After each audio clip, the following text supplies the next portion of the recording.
আমি শক্ত করে বললাম, ভাই তোমার উপরে তুমি রহম করো, নিজেকে মানুষ বানাও ভাইয়া, ইনসান বানাও, ইনসান বানাও, বুঝতে চেষ্টা করো। এমন সুন্দর জীবন নষ্ট করে দিচ্ছ কেন? এমন হায়াত নষ্ট করে দিচ্ছ কেন? এই পর্যন্ত যে যতগুলো নারী দেখছো সবগুলো দিলে তুমি সামলাইতে পারবা? সারাদিনে যে যত নারী দেখছো সবগুলো দিলে সামলাইতে পারবা? তাইলে এত নারী দিয়ে করবা কি? এত নারী দিয়ে করবা কি বাপ?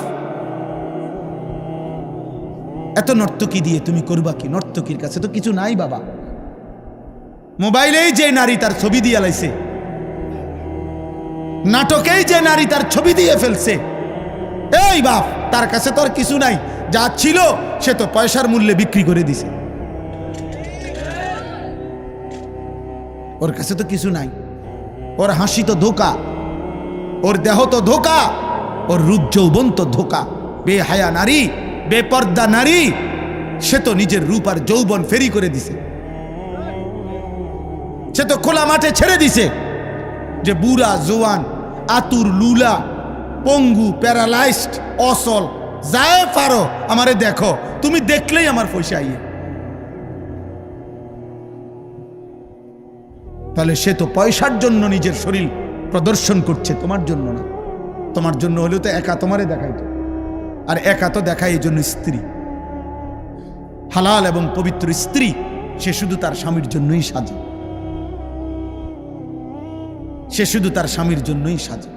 এজন্য নবী বলছে, ওই নারী নেককার নারী, ওই নারী পবিত্রা নারী, ওই নারী সতীসাধ্যী নারী, ওই নারী উত্তম নারী, ইজা নাজারা ইলাইহা সাররাতহু, যার স্বামী যখন তার দিকে তাকায় তো তার সৌন্দর্য দেখে, তার সাজগোজ দেখে, তার হাসি মাখা মুখ দেখে স্বামীর দিল শান্ত হয়েছে।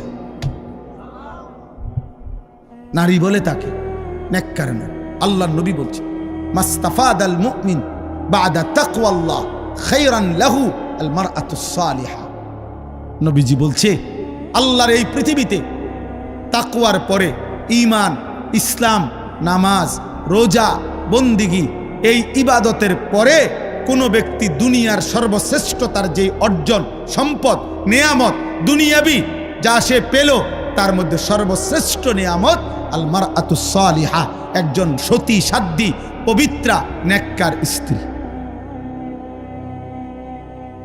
বিশ্বাস করে কেউ যদি একজন নেককার স্ত্রী না পায়, চরিত্রহীন স্ত্রী মিলে যায় কারো, সে শেষ। আর কেউ যদি নেককার একজন বিবি পায়, গোটা পৃথিবীর সবচেয়ে বড় নিয়ামত সেই পায়। এই পৃথিবীর বাকি সম্পদ কুটিবার পাওয়ার চাইতেও একজন পবিত্র, নেককার, চরিত্রবান, পর্দানসীন, সতী সাধ্যী স্ত্রী মিলে যাওয়া, আল্লাহর কসম, এটা জীবনের সবচেয়ে বড় প্রশান্তি, সবচেয়ে বড় আনন্দ, সবচেয়ে বড় সান্ত্বনা। আর সেটা মিলবে না বাপ। আমার আব্বা একটা ছেলেকে বলি, এই লাগাতার অব্যাহত নারী দেখলে, ছবি দেখলে, জিনা ব্যভিচারের দৃশ্য দেখলে পবিত্র নারী মিলবে না। এটা আল্লাহর ওয়াদা, কোরআনের ওয়াদা। আয-যানি লা ইয়ানকিহু ইল্লা যানিয়াতান আও মুশরিকা। আল্লাহ কোরআনে বলছে, ব্যভিচারী পুরুষ তার কপালে বিবাহিত, সে যাকে করবে সেটা দুইটাই হবে। আল্লাহ পাক বলছে, হয় জানিয়া, আরেকটা ব্যভিচারিণী নারী, আও মুশরিকা, অথবা কোনো মুশরিক নারী। কসম খোদার, কোরআন শরীফের আয়াত। ওয়াজ-জানিয়াতু লা ইয়ানকিহুহা ইল্লা জানিন আও মুশরিকুন। আল্লাহ বলছে, এবং কোন নারী যদি ব্যভিচারী হয়, নারী যদি চরিত্রহীন হয়, আল্লাহ ওয়াদা দিছে ওর কপালে স্বামী জুটবে যেটা, এটার পরিচয় হবে দুইটা, হয় সে ব্যভিচারী পুরুষ আর নয়তো মুশরিক। আর কেমনে কইতো আল্লাহ? বাংলায় কইতো? আর কেমনে বলতো বাবা? বাংলায় বলতো, বাংলায় ওয়াহুররিমা যালিকা আলাল মুমিনিন। এবং আল্লাহ বলেন, কোন ব্যভিচারী পুরুষ কিংবা ব্যভিচারিণী নারী ঈমানদারের জন্য হারাম, ঈমানদারের জন্য হারাম করে দেওয়া হবে। ওয়াহুররিমা, হারাম করে দেওয়া হবে। এজন্য দয়া করে একজন হোক দুইজন হোক, পর্দার আড়ালের যে মা বোনরা আছেন তাদেরকেও বলি, মা বোন, হে মুসলিম কন্যা, তুমি তোমার ইজ্জতের হেফাজত করো, তুমি তোমার আখলাকের হেফাজত করো। রাস্তার কোনো দুষ্ট, মহল্লার কোনো চরিত্রহীন যুবকের ফাঁদে তুমি তোমার ইজ্জত দিয়ে দিও না। ও তোমাকে ধোঁকা দিবে, ও তোমাকে ধোঁকা দিবে। আল্লাহ আমাদের বোনদেরকে, মেয়েদেরকে, ছেলেদেরকে, আমাদের নওজওয়ানদেরকে হেফাজত করে। অতএব বাপ, আমরা একটা আশা করি, এটা আর কি ভাবি, যে এই ছেলে পেলেদেরকে ওরা বেশি পরিমাণ গুনার মধ্যে পাগল বানায় ফেলছে। ওদের চুল, চেহারা, লেবাস, পোশাক, আখলাক, মোবাইল, নারী, অসভ্যতা, অস্থিরতা সবার সামনে। আপনি এটা বিবেক দিয়া ভাববেন। কিরে, বাবা আছে, দাদা আছে, এলাকার মানুষ আছে, চারিদিকে মসজিদ, যেই গল্লি দিয়েই সে হাঁটুক ওই গল্লি দিয়েই একটা একটা মসজিদ আছে, কিন্তু কোনো কিছু তার একটু লজ্জাবোধও করে না। কিরে, তার বাবা কই, নলে মা কই? আমি জীবনে একবার একটা টুপি, চারটা ফুল মাঝখান দিয়ে, চার যেখানে রঙিন চারটা ফুলওয়ালা একটা টুপি পরছিলাম জীবনে একবার। আমার আব্বা বাসায় যাওয়ার পরে আমার মারে বলছে, মায় আমার মাথার থেকে সে টুপিটা খোলায় ফেলছে। বলছে, ফুত, তোর আব্বা বলছে যে তোর বাবাই জীবনে কোনোদিন সাদা টুপি ছাড়া অন্য কোনো টুপি পরে নাই, তোরে নিষেধ করছে টুপি পরতি না, খোল এটা। আর কোনোদিন পরি নাই, আর কসম খোদার আর কোনোদিন পরি নাই। হ্যাঁ হ্যাঁ, আমি জীবনে একবার শুধু আমার আব্বারে বলছিলাম, আব্বা আমি শুধু এই মাদ্রাসায় পড়তাম না, আমার আরেকটা মাদ্রাসায় ভর্তি করাই দেন। আমার আব্বা বলছে, ফুত, পরের লোকমা ভাত আমার ঘরে খাইও না, তুমি যাও যেখানে মন চায়, পড়লে পড়ো, না পড়লে না পাও, কিন্তু আর এক লোকমা ভাত আমার ঘরে খাইও না। আমি কানতে কানতে ঠিকই মাদ্রাসায় চলে গেছি। তাহলে আমার বলার উদ্দেশ্য হলো, আপনারাই ভাবেন আপনাদের পরিবার, সন্তান এইভাবে লাগাম ছাড়া, হাত ছাড়া হয়ে গেল কেন? এটা কি কোনো কথা হইতে পারে যে একজন মুসলিম ছেলে অথচ তার চুল মুশরিকের মতো? এটা কি একটা কথা হইতে পারে যে একটা মুসলিম ছেলে খোদার 365 দিনে একদিনও ফজরের নামাজ পড়বে না? কোনোদিনও না। এটা মেনে নেওয়ার মতো বিষয়। বাস, তোমরা একটা ছেলে বিবেক থাকলে তোমরা বলো ভাই। এজন্য তোমরা ফজরের ক্যাম্পেইন করো।